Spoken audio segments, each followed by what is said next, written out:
ପଡିବ, ଓହ୍ଲେଇବାକୁ ପଡିବ। ହାଲେଲୁୟା। ଆଉ ଖ୍ରୀଷ୍ଟ କହିଲେ ମୁଁ ସ୍ୱର୍ଗରୁ ଆଗତ ଅଟେ। ହାଲେଲୁୟା। ଜଗତ ଭୂମିରୁ ଉତ୍ପନ୍ନ କିନ୍ତୁ ଖ୍ରୀଷ୍ଟ ସ୍ୱର୍ଗରୁ ଆଗତ ଅଟନ୍ତି। ପ୍ରେଜ୍ ଦ ଲର୍ଡ। ଜଗତରେ ଆପଣମାନେ ଯାହାକୁ ଦେଖୁଛନ୍ତି ଏ ଭୂମି ଅଭିଶପ୍ତ, ତାକୁ ମୁକ୍ତ କରିବା ପାଇଁ କେହି ନାହାନ୍ତି, କାରଣ ସମସ୍ତେ ଭୂମିରୁ ଉତ୍ପନ୍ନ ହେଇଛନ୍ତି। ଭୂମିରୁ ଆମେ ଚଳୁଛେ, ଭୂମିରୁ ଆମେ ବଞ୍ଚୁଛେ, କିନ୍ତୁ ଖ୍ରୀଷ୍ଟ ସ୍ୱର୍ଗରୁ ଆଗତ। ପ୍ରେଜ୍ ଦ ଲର୍ଡ। ହାଲେଲୁୟା। ଆଦ୍ୟରେ ସେ କଣ ଥିଲେ?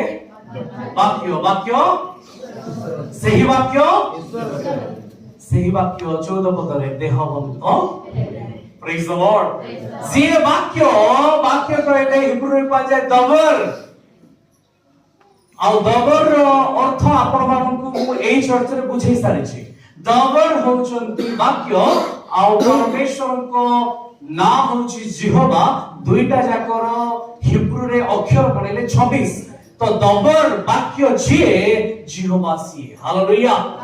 ବାକ୍ୟ ଦେହବନ୍ତ ହେଲେ 14 ପଦ